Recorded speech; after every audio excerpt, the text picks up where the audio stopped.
국민의힘이 다음 달 23일 이제 전당대회를 여는데 민심 반영 비율을 20%로 최종 결론을 내렸습니다.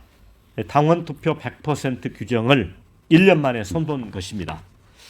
김민전 수석 대변인은 한꺼번에 크게 움직이면, 그러니까 이제 민심 반영 비율을 늘리면 제도의 안정성을 무너뜨리는 게 아니냐는 의견이 있었다, 이렇게 설명을 했습니다. 그러면서 이제 당원 배갑 운동 필요성도 설명했는데 반응은 극과 극입니다. 안철수 의원은 국민 신뢰를 회복하기에 이 20%가 턱없이 부족하다 비판했고요. 자신 지역구 당원이 1만 명 가량이지만 이번 총선에서 9만 표 가까이 얻었다. 당원이 아니어도 국민의힘을 지지하는 분이 8만 명 가깝다는 거다. 수도권 상황 대동소이하다. 국민들께 다가가기 위해서는 지도부 선출에 이분 뜻을 모으는 게 중요하다. 약간 불만을 표출을 했습니다. 자, 또 20%로 민심을 받든다는 말은 하지 마라, 좀 민망하다, 이런 얘기까지 했고요. 반면에 권성동 의원은 기본적으로 당대표는 당원이 뽑는 건데 시행한 지 한 번밖에 안 됐는데 또 바꾸냐. 총선 패배 책임을 다른 데 돌리는 것밖에 안 된다, 이렇게 또 비판을 했습니다. 자, 김용태 비대위원은 8대2 비율이면 실제는 100% 당원 중심 선거와 뭐가 다르냐, 이렇게 언급을 했고요. 김재섭 의원도 1년 반 전에 7대3보다 오히려 퇴행했다, 이런 의견들이 있습니다. 수도권 의원들은 다들 퇴행이다, 이런 목소리예요. 자, 20% 전당대회 룰. 자, 이게 이렇게 되면 당권 주장 중 누구에게 유리합니까? 네, 일단 저는 딱 어울리는 결정을 내렸다, 이렇게 생각합니다. 국민의힘답다. 네, 그러니까 20% 대통령에 20% 여당. 준비해온 멘트군요. 네. 예. 아니 너무나 어울리는 결정을 예. 내렸다.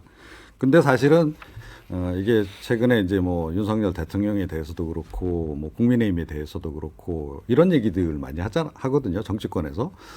하다못해 쇼라도 좀 잘하면 좋을 텐데 쇼도 못한다, 그 얘기를 하는데 이번 경우가 딱 그런 경우에 해당한다고 생각해요. 사실은 이번에 오히려 민심 50% 딱 이렇게 반영을 하는 그런 모습을 보였다면 국민들 어떻게 생각했을까요? 그래도 뭔가 좀 변화하려고 하는구나라는 거를 이제 좀 이렇게 인정을 좀 해줬을 텐데, 하물며 비대위 체제에서 이런 결정을 이제 내려버리니까 예. 역시 국민의힘답다, 이제 이런 얘기가 이제 나올 수밖에 없는 거고, 그러니까 변화 기대하기 어렵겠구나라고 지금 할 수밖에 없는 상황이다. 그래서 제가 조금 전에 이제 약간 농담처럼 말씀드렸지만 이렇게 되면 국민의힘도 지지율 20%대에서 헤어나기가 좀 어려워지지 않을까, 그런 생각입니다.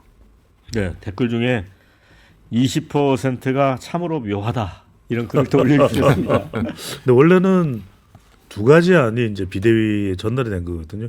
20%와 30%인데 저는 30%를 하는 게 마땅했었다라고 봅니다. 김민전 수석 대변인은 당장 바꾸기가 힘들어서 큰 폭으로 국민 여론을 반영하지 않은 것이라고 설명을 하지만 핵심은 이거거든요. 몇십 %를 반영한다기보다는 총선 민심을 수렴한다. 그래서 적어도 이번 전당대회가 민심을 돌려놓을 수 있는 계기가 돼야 된다고 그러면 50% 하면 더 좋겠죠. 더 혁신적으로 보일 수는 있는데 그러기에는 당원 50%, 국민 여론 50%, 5대5 이렇게 당장 바뀌기는 좀 쉽지 않겠죠. 그렇다면 20%와 30%의 안이 같다면 그러면 30%를 선택해줘야 그나마 더 혁신적이라고 볼 수 있을 텐데, 굉장히 이번 비대위에 보면은 뭔가 좀 수비적으로 하는 성격이 좀 오히려, 그러니까 혁신이라고 이름은 내걸었지만 가령 단일 체제냐 집단 지도 체제냐 그런데 갑자기 느닷없이 절충형, 승계형이 나왔고 이번에도 20%와 30%면 별 차이 없거든요. 그리고 결과에도 별 차이가 없어. 이미 어대한이에요. 어차피 대표는 한동훈이다. 그러니까 다음 주 정도에 지금 출마 발표가 예상이 되고 있는데, 그러면 지금에 나오는 데이터 지표로는 다른 넘사벽이에요. 누가 한동훈 전 위원장을 당 내에서 대응하기는 어렵다면 그러면 차라리 더 혁신적으로 30%로 가는 게 맞았겠죠. 아니 30%가 아니라 50%로 갔어야 되는 거 아닌가요? 근데 당원 배가 운동 필요성을 이야기하면서 20%를 늘린다는 게 이해가 가는 측면도 있지만 또 이해 안 가는 부분도 있거든요. 어떻게 해석을 해야 됩니까?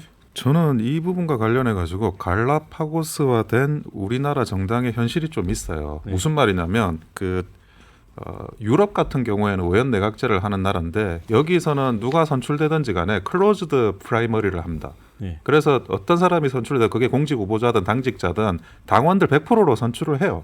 근데 이제 미국의 오픈 프라이머리라고 해가지고 뭐 과거에 김무성 대표가 이야기를 했는데 그것도 마찬가지인 게 그렇다고 해가지고 여론조사를 반영하진 않아요. 여론조사를 반영하는 게 아니라 그 누구라도 일단은 정강 정책에 동의하고 일정한 소정의 비용을 내고 투표권을 확보한 다음에 그 사람들이 참여해가지고 사실은 이제 그 선거에 들어가는 거거든요. 그러니까 거기도 사실 입당하는 거나 마찬가지예요. 그러니까 그 유럽 같은 경우에는 정당의 월 입당하면 당비가 뭐 30유로, 20유로 정도 됩니다. 그리고 미국도 뭐 최소 뭐 학생이 $10 정도 돼요. 월 당비가. 그런데 그 민주당이든 국민의힘이든 1,000원, 2,000원으로 책임 당원이 될 수 있고 투표권을 가질 수가 있습니다. 그런데 이분들을 당원 배가로 해가지고 투표권으로 끌어들이거나 아니면 이분들이 투표를 하고 싶으면 그런 정도의 아주 소정의 당비를 내고 투표를 하면 되는 문제거든요. 실제로 여론조사를 반영하는 나라는 그 대만의 민진당 정도예요. 그런데 대만의 민진당에서 여론조사를 반영해가지고 뭐 총통 후보를 뽑았다가 또 졌어요. 나중에 보면. 근데 그러니까 여론조사는 민심이니까 뭐 그 여론조사를 확대하면 민심을 수용하는 거고 여론조사를 줄이면 민심을 수용하지 않는다 이렇게 볼 문제는 아니라는 거죠. 아까도 이야기를 했는데 뭐 권성동 의원이 이야기했지만 지금 총선에 패배하고 그 민심을 반영 비율을 높이자 아니자라는 이 논란으로 가는 것 자체는 총선 패배가 당원들이 잘못해서 패배한 겁니까? 그건 아니잖아요. 그러니까 당원들의 어떤 비율을 낮추는 게 마치 이 부분에 대한 어떤 개선점이라고 이야기를 하는 거는 정말 그 총선 패배 책임이 있는 많은 재반 세력들의 책임을 희석시키는 거나 다름이 없다라는 생각을 합니다. 그래서 저는 자꾸 이제 언론에서도 여론조사를 민심과 동치를 하는 그런 게 각국에 있는 세계적인 정당의 그런 현상하고는 좀 다르다는 말씀을 드리고 싶고 지금 이제 조금 더 책임감 있는 어떤 정당의 미래를 결정하려고 하는 그런 사람들의 행동에서는 뭐 단순히 여론조사가 아니라 뭐 정말 이 소정의 1,000원, 2,000원 정도의 비용에 책임감을 가진 결단이 필요하다는 게 제 생각입니다. 원영섭 단장의 말씀도 일리는 있는데 이제 수도권 의원들은 다 이제 이게 오히려 퇴행적인 거라고 이제 비판을 하고 있고 또 이 흥행 측면에서 본다면 유승민 전 의원 같은 경우도 사실 이제 관심이 있었는데 뭐 이런 식으로 가버리면 안 나올 가능성이 높잖아요, 하한규 부대변인. 뭐 퇴행이라기보다는 전 변죽이라고 생각합니다. 당원 100%에서 뭐 80%까지 낮추고 민심을 20% 반영하기로 한 거니까 뒤로 후퇴한 건 아니죠. 그냥 변죽이라고 생각하는데 원단장님 말씀 뭐 일리 있는 부분이 있지만은 제가 들으면서 좀 의문이 들었던 게 세계적 사례를 언급하면서 미국 말씀을 많이 해주셨잖아요. 근데 미국엔 중앙당이나 당대표가 사실상 우리나라처럼 있는 게 아니잖아요. 그래서 뭐 그때 여론조사 비율을 반영하는 거가 꼭 능사가 아니다라고 하면서 미국 사례를 든 건 좀 의아한 부분이 있어요. 왜 제가 이걸 변죽이라고 생각하냐면 지금 뭐 국민의힘이 뭐 보궐선거까지 포함하면 총선이나 선거에서 계속 패배한 건 당심과 민심의 괴리 때문이잖아요. 당심을 반영해서 당을 운영했고 후보도 그렇게 냈고 혹은 뭐 당심 아니면 용산의 마음.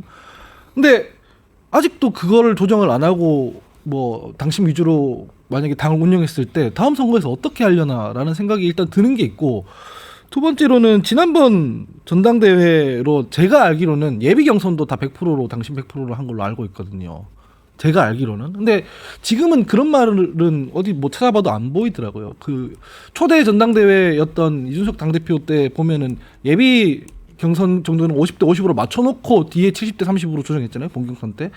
그런 정도의 섬세함도 없어요. 그래서 저는 이건 그냥 변죽에 불과하다고 생각해요. 뭐 이 당헌당규 개정을 통해서 뭔가 혁신이 되거나 쇄신이 되거나 변화가 있기는 되게 어렵다 이렇게 말씀드립니다. 그건 제가 한 가지는 네. 더 부과해서 설명을 드리면 그 공직 후보자 선출을 할 때는 여론조사 50에 당원 50입니다. 거기에 대해서 사람들이 부정하진 않고 오히려 더 늘리기도 했어요. 이번에는 80하고 여론조사를 그리고 당원을 20으로 했고 그런데 미국 같은 사례를 든 거는 미국은 이제 중앙당이 없죠. 네. 그러니까 그 공직 후보자 선출만 오픈 프라이머리가 존재하는 거고 그런데 저희가 이야기를 하는 거는 당직의 어떤 직을 선출을 하면 공직 후보자보다 더 당원의 비율을 더 반영을 해야 된다라는 차원으로 말씀드리는 겁니다.